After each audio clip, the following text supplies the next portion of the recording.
Mykee! Welcome back to my channel. Today we're gonna do some PR haul unboxing. And after that unboxing, I'm gonna talk about how to get sponsored, how to get collaborations as an influencer, as a blogger or vlogger here on my channel. So, if you're curious and you want to know how, to keep on watching. Before all that, if you're part of the 90% na hindi pa nakasubscribe sa akin channel, please do subscribe. It's on that red button below. Yan, click nyo yan, and then the bell notifications para you would get notified every time I post new videos. So let's get started! I'm going to feature last month's haul. So that was June 2020. So just right after the ECQ was lifted. First is from Skin Potions. Ayan, Skin Potions is one of the best local beauty brands. And if you don't know yet, I'm part of the Skin Potions girl gang. Nilaunch to nung late February, but somehow, due to the conflict ng courier and then yung new address namin, nung June ko lang siya na-receive. Ayan, meron siyang letter. And then once you open the box, ang bango-bango agad. And then look at that packaging. Oh my gosh, guys. Ayan. So they have the underarm brightening cream and then underarm deodorant spray. You can check out the reviews. Sobrang daming reviews nito. And it looks really promising. So I'm excited na ubusin to. Next is from St. Ives. Ayan. St. Ives is an international beauty brand. Noong una, medyo hesitant pa ako tanggapin kasi hindi maganda yung experience ko dun sa St. Ives. Yung apricot scrub. Yun yung nila, cult favorite nila, pero hindi siya maganda sa skin ko, guys. And I think, safe to say, I'm acne prone and sensitive skin, so not every skin type is babagay dun sa scrub na yun. Ang daming variants, and then they got me some of the variants. This is their package, and then they got a letter, of course. Ayan, andito yung different kinds of products na meron sila. I'm sure by now you're watching this, alam niyo na to, or this is readily available already on their shops, Shopee, Lazada, Watsons. Ayan. First is this St. Ives Renewing Cream. Ayan, okay. Actually, nag-start na ako gamitin to. And maganda siya sa skin ko. I only use this at night. Medyo matapang nga lang yung perfume niya. Pero pagising ko, supple naman and glowing yung skin ko. And they got me these cleansers. Ayan. Actually, ito lang yung una nilang binigay. Pinadala lang nila to ulit kasi medyo nag-express ako ng concern ko na, guys, hindi ko alam na ito pala papadala niyo sa akin. I am acne prone, oily combination skin. Hindi to suitable sa skin ko kasi nakita ko dun sa kanilang info card. It's for dry skin. This is the Acne Control Tea Tree Daily Cleanser. Ayan. Next is from Oxecure. So, ayan, ito yung from Oxecure. Ayan, I think this is from Thailand, but made in Japan, and it's new here in the Philippines, and it's all about acne-prone skin care. Ayun. It's cruelty-free. Actually, everything that I share on my channel, on my feed, is all cruelty-free. This is what they got for me.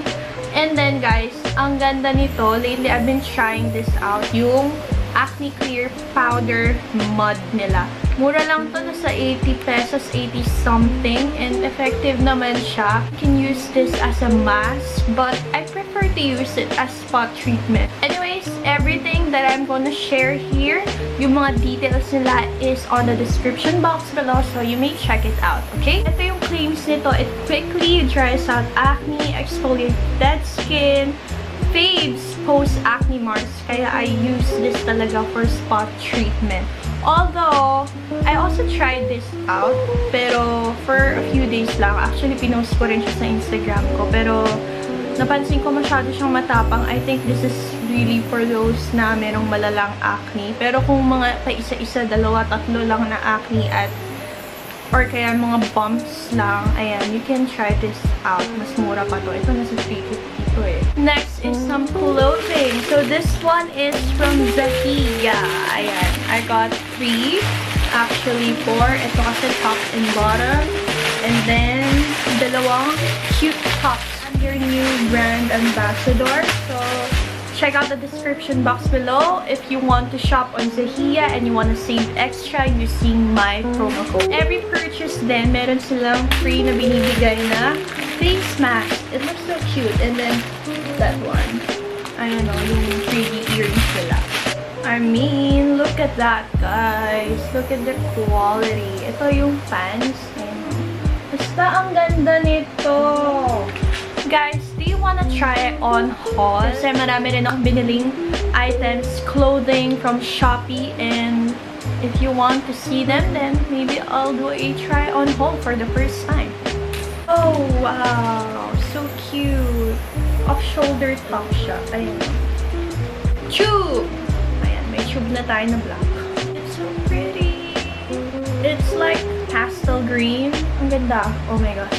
One more thing about Zahiya is yung portion of their sales goes to Mandaluyong Animal Shelter. So, you're also shopping for a cause. You're supporting a cause when you shop for Zahiya. So, yun lang. Check my promo code on my description box below.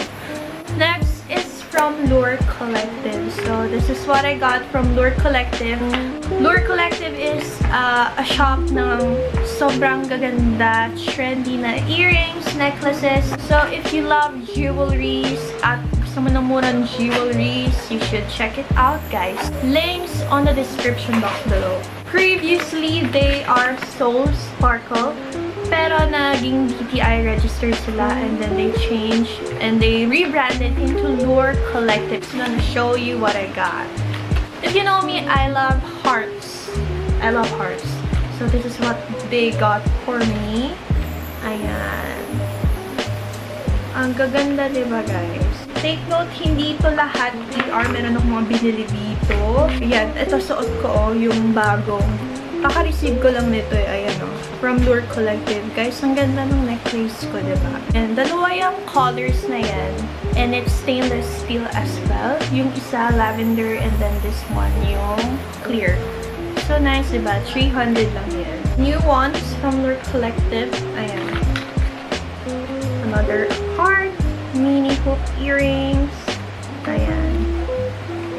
Thank you, card. Meron silang pa-card palagi. Oh gosh, I love this. Heart hoop earrings. Thank you, Sandy. More power to your business. Sandy is the owner of Lure Collective. Okay, and then finally, for last month's PR is from Beautiful Cosmetics. Glass skin set, and then yung kanilang acne treatment set.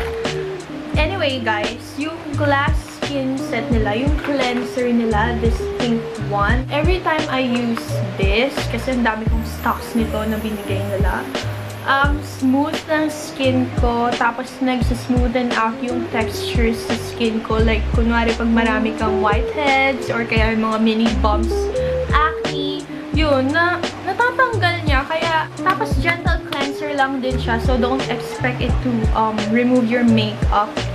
Maganda lang siya gawing cleanser pag bare face ka na or pag, alam mo yun, pag nakapag-remove ka na ng makeup. If hanap mo yung gano'n, yung nakakapagtanggal ng whiteheads mo and mini bumps, you can try this out. Mura lang naman ito. And that's all for my month's PR. I hope you enjoyed watching that.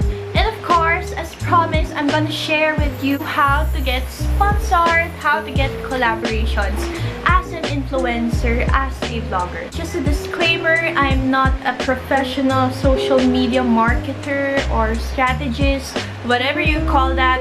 I'm just gonna share with you yung aking learnings based on my experience and based on my observations as an influencer and as a vlogger and now vlogger. I prefer to be called content creator rather than influencer kasi maraming influencer ngayon na they aren't really influencing us in the right way. Alam mo yun? Okay, let's start there. So, let's define first what an influencer is. Okay.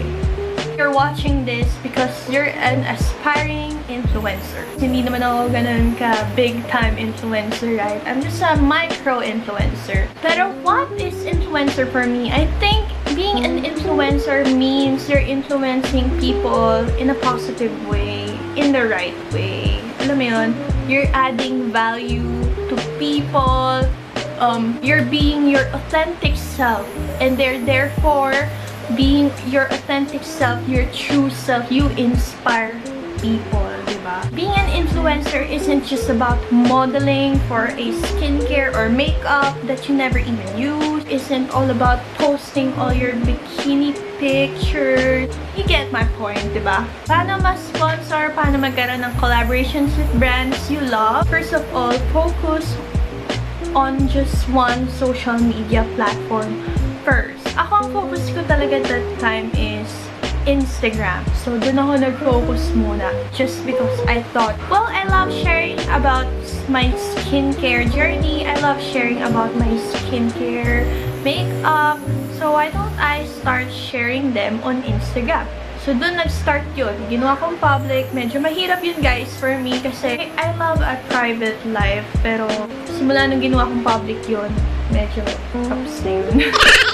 Sometimes, you just gotta be brave for the things you love. When I say focus, maging consistent ka, mag-post ka regularly, mag-engage ka doon madalas. Yun ang ibig sabihin ko ng focus. Number 2, recognize your niche. Ano ba yung mga trip mo sa buhay mo? Ano ba yung mga interests mo, hobbies mo? What are the things that makes you smile? Ako, for me, I love skincare talaga. I love skincare. Pangalawa na lang yung makeup. Pero talaga, ang inspiration ng aking vlogging journey is skincare. When you recognize your niche, ibig sabihin, yun yung i-post mo, yun yung i-share mo dun sa channel mo, dun sa social media page mo regularly. Although, I also love art kasi I'm an artist. I like to do calligraphy and all those watercolor paintings. I love lifestyle kasi I try to share my pursuits sa aking healthy lifestyle. Yun. But focus on your niche, which is, yun nga, yung niche ko, beauty. Next, set up a theme. This is not a requirement, but it's my suggestion kasi if you have a theme, mas mare-recognize ka ng mga tao because of your theme. Na once they see this kind of post, oh, I think this came from Mykee. Parang ganun. Or pag meron silang nakitang brand, oh, I think ito yung magandang i-review ni Mykee sa susunod. Yung parang ganun. Ang hirap i-explain, pero for example, for me, ang aking theme is cruelty-free beauty. And then, everything pink. It's on my bio sa aking Instagram, actually. But what makes you unique? It's your theme. Think about your theme.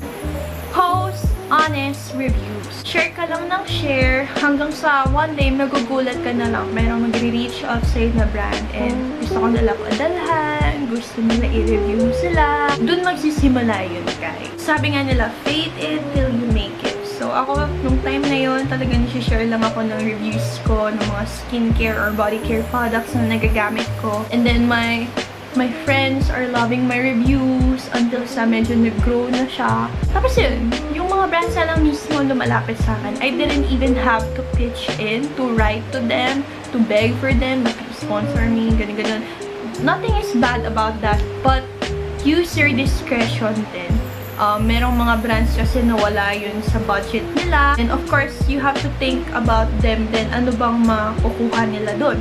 If they sponsor you, diba? Mataas ba yung engagements mo? Maganda ba yung content mo? Quality ba yung reviews mo? Those are the things that you have to check on first. Trust me, pag maganda yung quality na reviews mo, those brands are just gonna come to you. Next, appreciate your audience. Malaki man or maliit ang following mo, it's really nice to appreciate your audience. Yung mga nagko-comment sa post mo, except yung mga stores or mga abangas dyan, dinidelete ko lang yan, yung mga comment na ganun, or kaya hindi ko nire-replyan.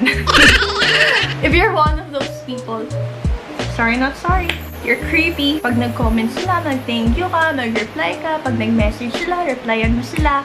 Appreciate them kasi they're also taking their time to message you. Bukod sa appreciate your audience, engage to them as well. Minsan, madalas, nahihirapan ako gawin yan kasi it really takes some time, pero I try my best, guys. Sobrang na-appreciate ko talaga, guys. If you're one of those people who support me, thank you so much talaga. I appreciate it with all of my heart. Next is engage with other influencers. Just my suggestion, okay? Kasi napansin ko, nag-grow talaga yung aking community, yung aking beauty community, yung aking mga pages because I also engage with other influencers. Hindi lang para mas na-expose ka or para mas lumawak ang community mo, kundi para of course, you want to support other influencers too. You want to support those people in the same path as you. People with the same passion as you.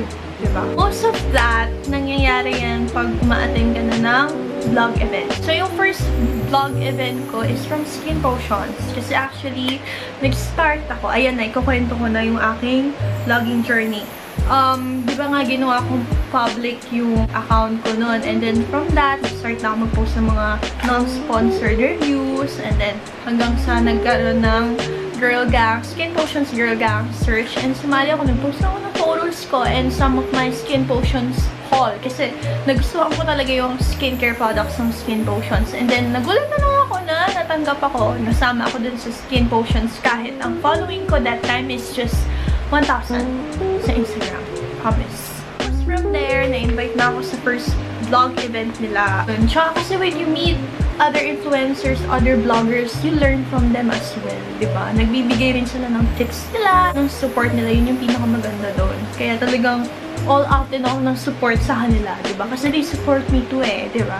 Dapat ganun tayo, diba? Support lang. Walang bash, walang siraan, walang plastikan. And lastly, get support. It's so important. I wouldn't be here right now. I wouldn't be posting all these stuffs if it wasn't because of you guys. At saka yung mga friends ko, yung mga best friends ko, sila Tintin, sila Hagar. If you want to be an influencer and a vlogger, you need supporters. Marami sa kanila, oo, magiging supporters mo. Pero magsisimula yung mga supporters sa mga best friends mo, sa family members mo. If there are people who don't support you or binabash ka, or minamaliit yung ginagawa mo, cut them off, sis. Lumayo ka sa mga ganong klaseng tao, yung mga negative and toxic.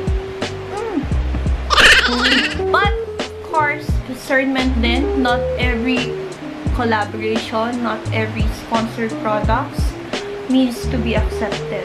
It was a challenge for me at first na hindi tumanggap ng mga non-cruelty-free brands. Like, for example, yung Pantene, and then yung Whisper, yung L'Oreal. But we have to remember that not all opportunities are right for us. Don't forget, just love what you do. Yung mga paid campaigns na yan, yung mga paid collaborations. Yes, kikita ka sa Instagram, and yes, kikita ka sa YouTube. Pero sa YouTube, hindi pa ako kumikita eh. Simulan muna natin by 1K subscribers. Okay? Road to 1K tayo. Kaya natin yan. See you on my next video. Don't forget to subscribe, okay? Turn the bell. Turn the bell on para ma-notify ka sa aking next video. So, thank you guys for watching with me. Thank you for staying here. And if you have any questions, just DM me or message me, okay? Or leave a comment down below. See you on my next video. Thank you so much and God bless you. Stay safe, okay?